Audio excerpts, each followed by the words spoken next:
UT Martin head coach Jason Simpson, the Scots picked up a big non-conference win last week, top number 9 Jacksonville State 34-31, moved into the top 25 in both of the national polls. They have their open date this week. They return to action when they take on Murray State on October 9th. So, Coach, let's just talk about the win over JSU, and then we'll go into some questions. Okay, great. Obviously, proud of the kids. It's been a tough place for us to play on the road there, and they have a great home field advantage, and home, but not on the road. So that was a big point of emphasis, to be able to do something some other teams hadn't been able to do. Our team hadn't been able to do. Didn't play very clean on defense.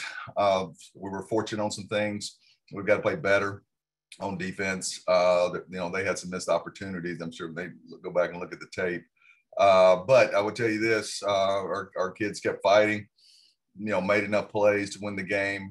Proud to be able to put the game away. 5 minutes, I think like 36 seconds left, to be able to get a couple first downs, and I had to put our defense back on the field. So, good college football game. And, we're enjoying this open week as we go back to practice today and get ready for the conference season. So what is the mindset? Your team's down 24-13 late in the third quarter, and then you score 3 straight touchdowns and not that long a span, and just how the team came together there, as you said, on the road in a tough atmosphere. Well, no, I mean, I'll go back, Kyle, and start when it was 14-0. Our quarterback misses a hot read, on a 5-man protection. They bring the nickel, and he doesn't see him, and they do a nice job with a sack and a strip and scoop and score.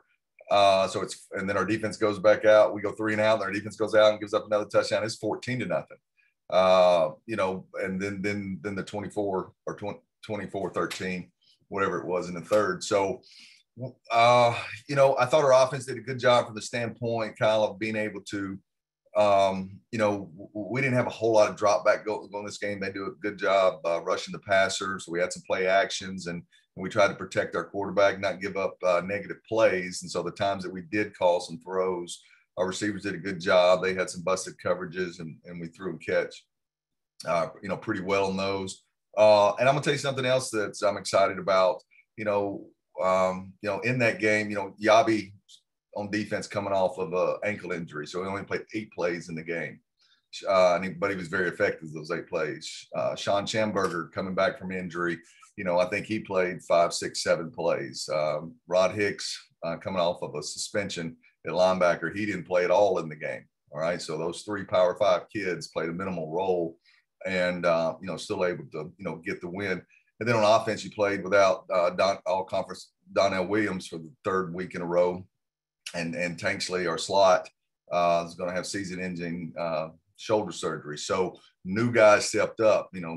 I know who Zoe Roberts is. You probably didn't know who Zoe Roberts was before the season started, but he's a good player.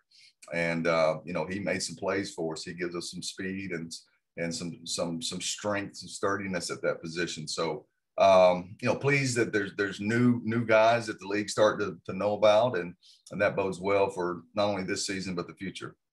So do you feel like, you have this open date, some of these players will even get even more healthy as you go into these critical conference games that are coming up, since you're, it's zero, you don't have to worry about, another back-to-back game. Yeah. And you're also talking about the travel too, Kyle, from, going to North Natchitoches, Louisiana, and then down to Jacksonville, back-to-back weeks, so you lose that Friday walk through because you're getting on a bus, and, so you're kind of losing almost a day of prep in the travel, and sometimes even some good treatment for the guys. So to be able to come out of this first 4 games at 3-1, get ourselves a little bit more healthy. We're going to really concentrate on development of our younger players this week, as some other improvements that we've got to make with our travel guys. That's the goal of these next 3 practices.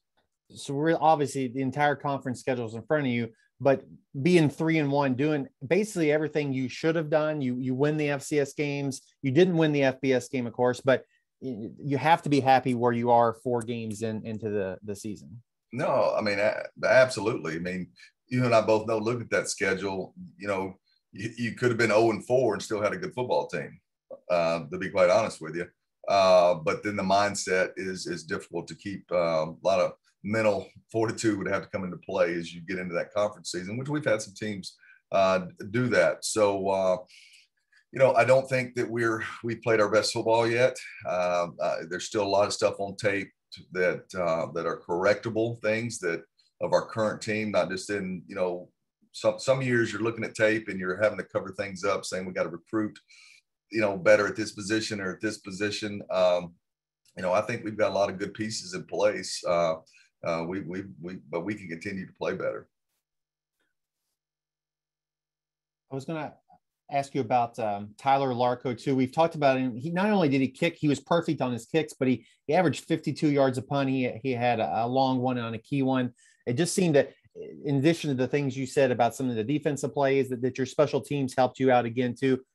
Even though even in a tie game where obviously a field goal is what ended up being the difference in the final score. Well, no doubt. I mean, Larco's he's a good player for us. I mean, we're glad to have him, proud to have him. He was 2 for 2 on field goals. The plan was, for Dresser Wynn to do the punting again like he did last year. But, Dresser's still tender on that ankle. And, every day, hopefully we're getting closer and closer. But Larco's taken up that responsibility as well. And he's done good with it. I mean, you're right. That was – you break that down, we flipped the field a couple times. We're 2 for 2 on field goals, and they're 1 for 3, even though one of theirs was a 52-yarder or whatever. So, that continues to be a strength of ours. We may not have the return game that we've had in the past. We've had a couple of really good returners and stuff, but we haven't beat ourselves on special teams. And then we've been a little bit opportunistic, making some field goals. And last question, I know it's just rankings on a piece of paper, but what's it mean to get respect from some coaches to vote and from media to vote, noticing, hey, you got a big win, you're off the 3-1, you're in the top 25 polls for the first time in a couple of seasons? Well, my philosophy on that is, I'm proud for the kids. I want them to have a sense of pride of that. I mean, we take a lot of pride around here of, playing with a chip on our shoulder. And, there's years that maybe, when you don't start in the top 25, it's hard to make up a lot of ground. It just is. It's hard to get in there. I mean, Jacksonville State's still ranked ahead of us, right now after we beat them, but I get it with the Florida State win. So, I told our coaches, no, I want these kids to be proud of that. I want them to have a badge of honor. All right. As we continue to explain, okay, there is a, who remembers last year, week 5, who was ranked, in the top 25? And the answer to that's nobody. But, I want them to have, a sense of pride of their hard work in the summer and coming off spring season is paying off. Okay. So these are things that you're capable of doing. Now you got 7 more games and you're getting in the conference where if you want to make it the playoffs, then you control your own destiny. You've got 6 games to do that. So that was my message to him yesterday.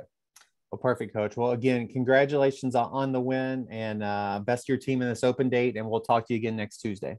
Hey, thank you, man. Appreciate you.